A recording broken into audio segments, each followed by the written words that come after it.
Capítulo 2. Magia de los magos. Zoroastro muy probablemente es un nombre simbólico como el de Tot o el de Hermes. Eudosio y Aristóteles le hacen vivir 6000 años antes del nacimiento de Platón. Otros, por el contrario, le hacen nacer 500 años antes de la guerra de Troya. Unos lo creen rey de los Bactriana, otros afirman la existencia de 2 o 3 Zoroastros diferentes. Eudosio y Aristóteles únicamente parecen haber comprendido la personalidad mágica de Zoroastro al colocar la edad cabalística de un mundo entre el nacimiento de su dogma y el reinado teúrgico de la filosofía de Platón. Hay, en efecto, 2 Zoroastros, es decir, 2 reveladores. El uno, hijo de Oromás y padre de una escuela luminosa. El otro, hijo de Arimán y autor de una divulgación profana. Zoroastro es la encarnación del verbo de los caldeos, de los medos y de los persas. Su leyenda parece una predicción de la de Cristo, y parece haber tenido también su anticristo, según la ley mágica del equilibrio universal. Un falso Zoroastro hay que atribuir el culto del fuego material y el dogma impío del dualismo divino, que ha producido más tarde la gnosis monstruosa de Manes y los principios errores de la falsa masonería. El falso Zoroastro es el padre de esta magia materialista, que ha causado el aniquilamiento de los magos, proscribiendo y relegando al olvido la verdadera magia. La Iglesia, inspirada siempre por el Espíritu de la Verdad, ha tenido que proscribir bajo los nombres de magia, de maniquismo, de iluminismo y de masonería todo lo que de cerca y de lejos se relacionaba con esta profanación primitiva de los misterios. La historia de los templarios, incomprendida hasta el presente, es un ejemplo contundente de ello. Los dogmas del verdadero Zoroastro son los mismos que los de la Cábala pura, y sus ideas acerca de la divinidad son las mismas que la de los padres de la Iglesia. Solo los nombres difieren. Así, la denominación triada es lo que nosotros llamamos Trinidad, y en cada número de la triada se vuelve a hallar el ternario completo. Es lo que nuestros teólogos llamaban la circunincección de las personas divinas. Zoroastro encierra en esta multiplicación de la triada la razón absoluta del número 9 y la clave universal de todos los números y de todas las formas. Lo que nosotros llamamos las 3 personas divinas, Zoroastro lo denomina las 3 profundidades. La profundidad primera o paternal es la fuente de la vida. La segunda o del verbo es la fuente de la verdad. La tercera, o acción creadora, es la fuente del amor. Puede consultarse, para convencimiento de lo que aquí decimos, la exposición de Celus sobre los dogmas de los antiguos asirios en la magia filosófica de Francisco Patricius, en la página 24, edición de Hamburgo de 1593. Sobre esta escala de 9 grados, Zoroastro estableció la jerarquía celeste y de todas las armonías de la naturaleza. Cuenta por 3 todas las cosas que emanan de la idea. Por 4 todo lo que se relaciona con la forma, lo que le da el número 7 para tipo de la creación. Aquí termina la iniciación primera y comienzan las hipótesis de la escuela.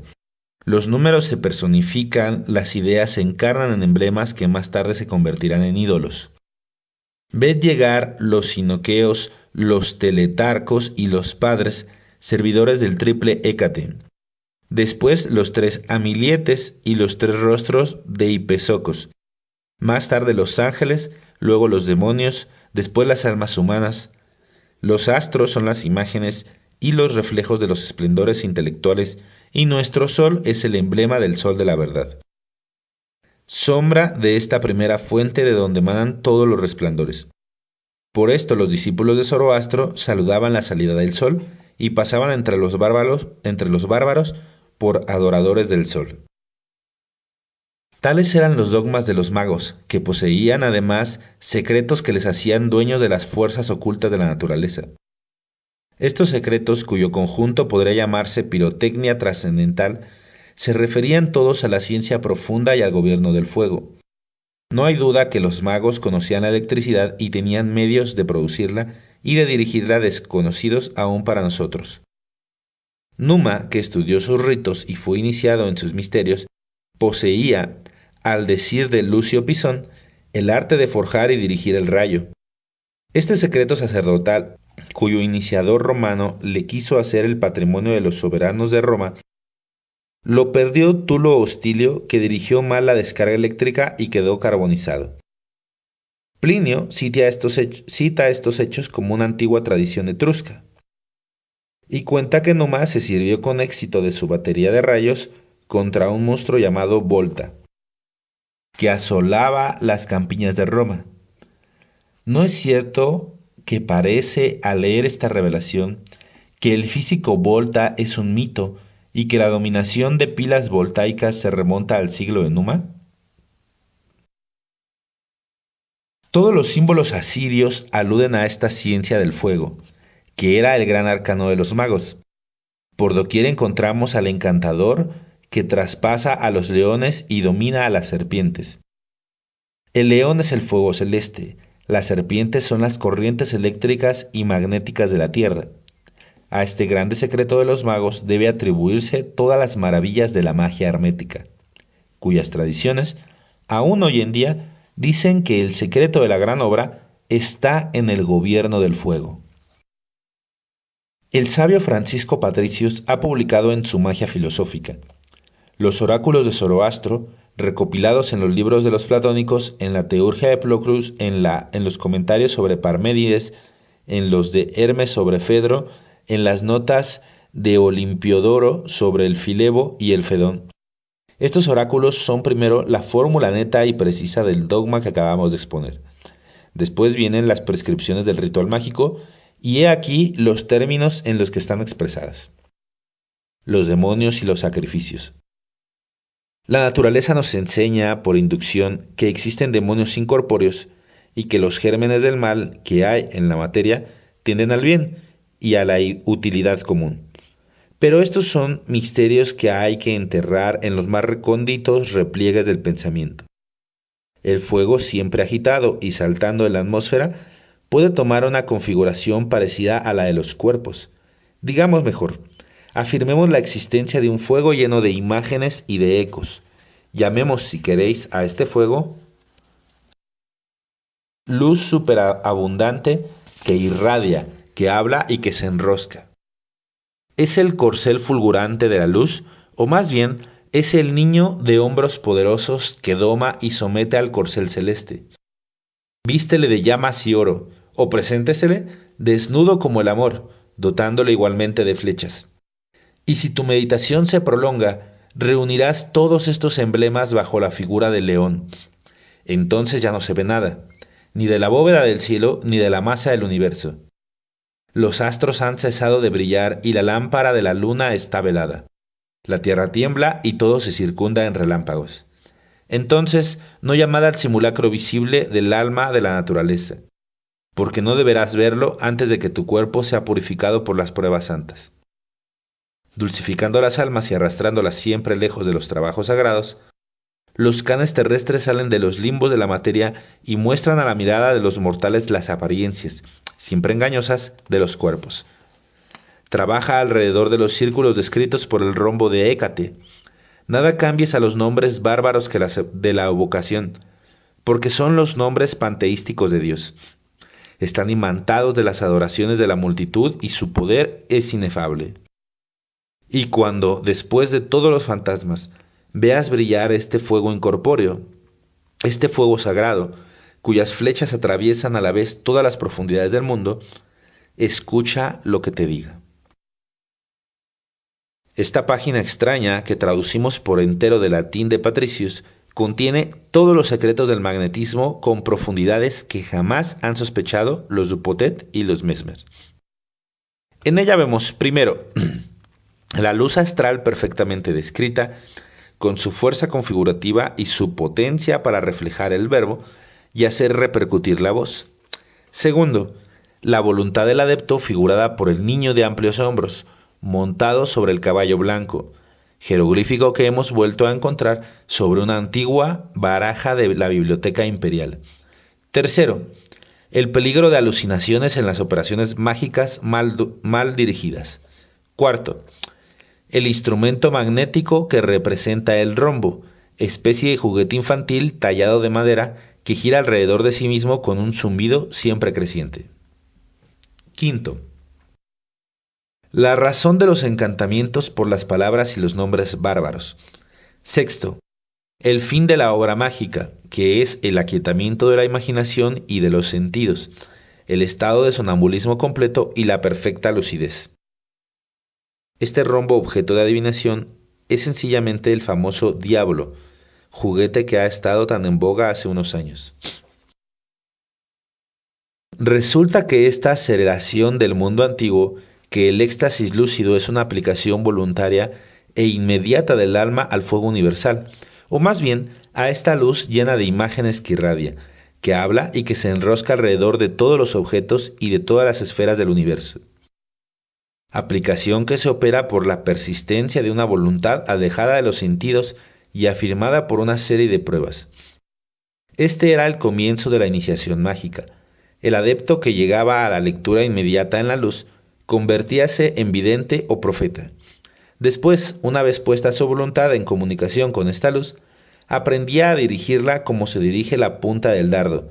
Enviaba a su voluntad la duda o la paz a las almas. Comunicaba a distancia con los demás adeptos y se apoderaba por fin de esta fuerza representada por el león celeste.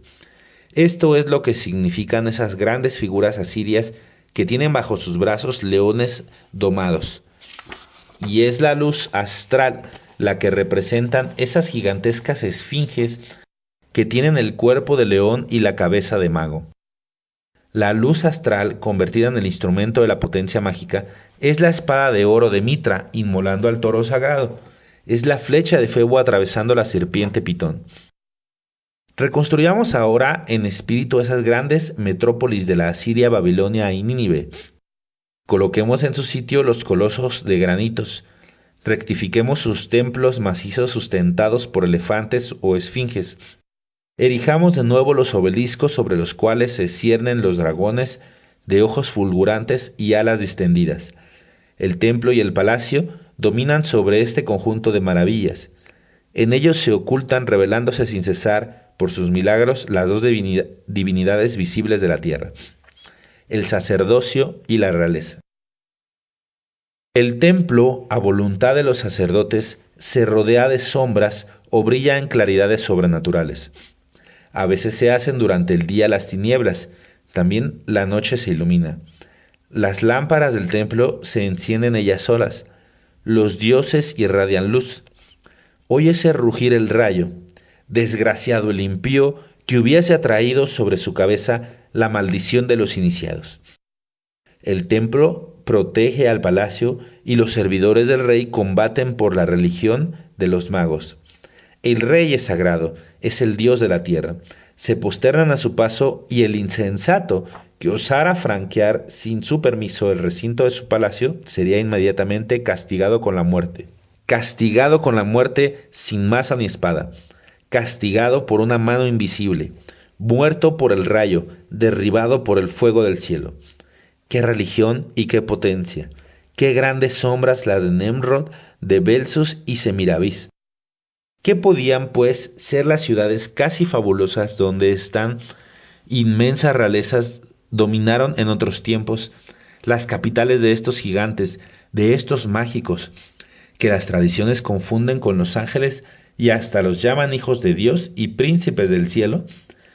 ¿Qué misterios duermen en las tumbas de las naciones? Y ¿no es infantil enorgullecerse de nuestras luces y de nuestros progresos si evocamos estos tenebrosos recuerdos? En su libro sobre la magia, Mr. Dupotet adelanta, no sin cierto temor, que es posible mediante una potente emisión de fluido magnético aniquilar a un ser viviente. Como nota, eso está en Dupotet, la magia de Boyle o Principios de la ciencia oculta de 1852 en volumen 4. La potencia mágica se extiende más lejos, pero no se trata solamente del pretendido fluido magnético. Es toda la luz astral, es el elemento de la electricidad y del rayo, que puede ser puesto al servicio de la voluntad humana. ¿Y qué hay que hacer para adquirir esa formidable potencia? Zoroastro viene a decírnoslo. Hay que conocer estas misteriosas leyes del equilibrio que sujetan al imperio del bien las potencias mismas del mal. Precisa haber purificado el cuerpo para las santas pruebas, luchado contra los fantasmas de la alucinación y conquistado cuerpo a cuerpo la luz, como Jacob en su lucha con el ángel, hasta domar los canes fantásticos que ladran en los sueños. Es necesario, en una palabra, haber oído, para servirnos de la expresión tan enérgica del oráculo, hablar a la luz.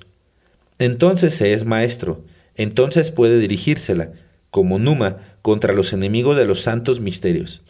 Pero aquel que no es perfectamente puro, que está bajo el dominio de una pasión fatal que le somete a las tempestades de la vida, se quemará en el fuego que ha encendido. Será presa de la serpiente que ha desencadenado y perecerá arrastrado como tulo hostilio. No es conforme a las leyes de la naturaleza que el hombre pueda ser devorado por las bestias salvajes. Dios le armó de poder para resistirlas.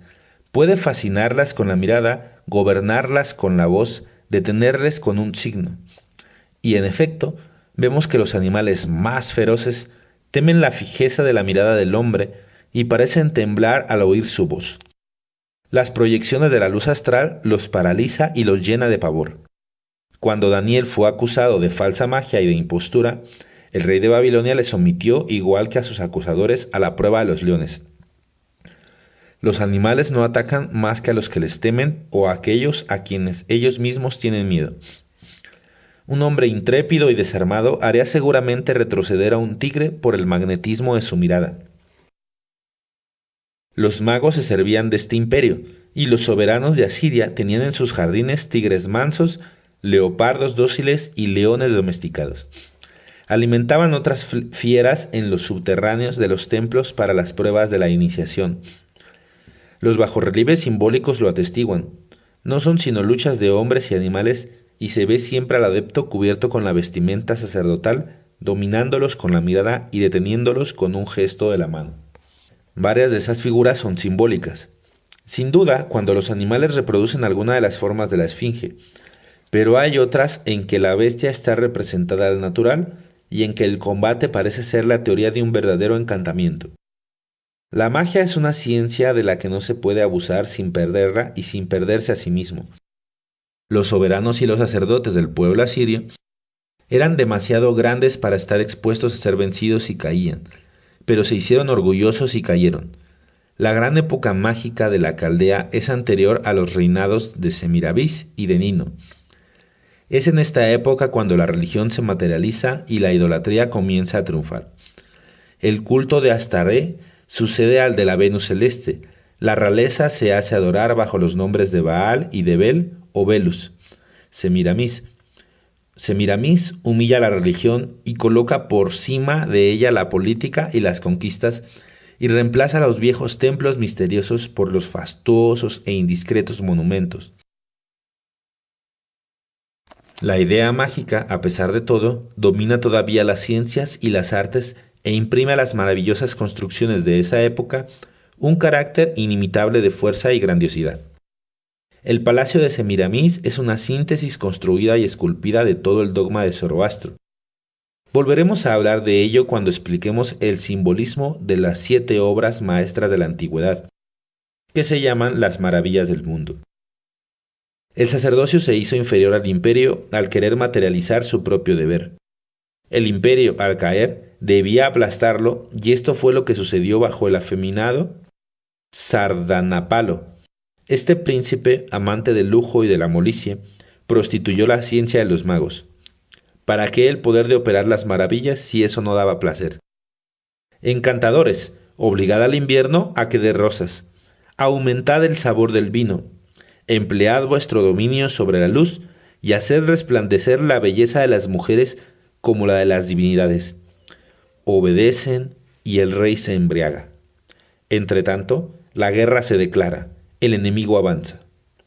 ¿Qué importa el enemigo al infame que goza y que duerme?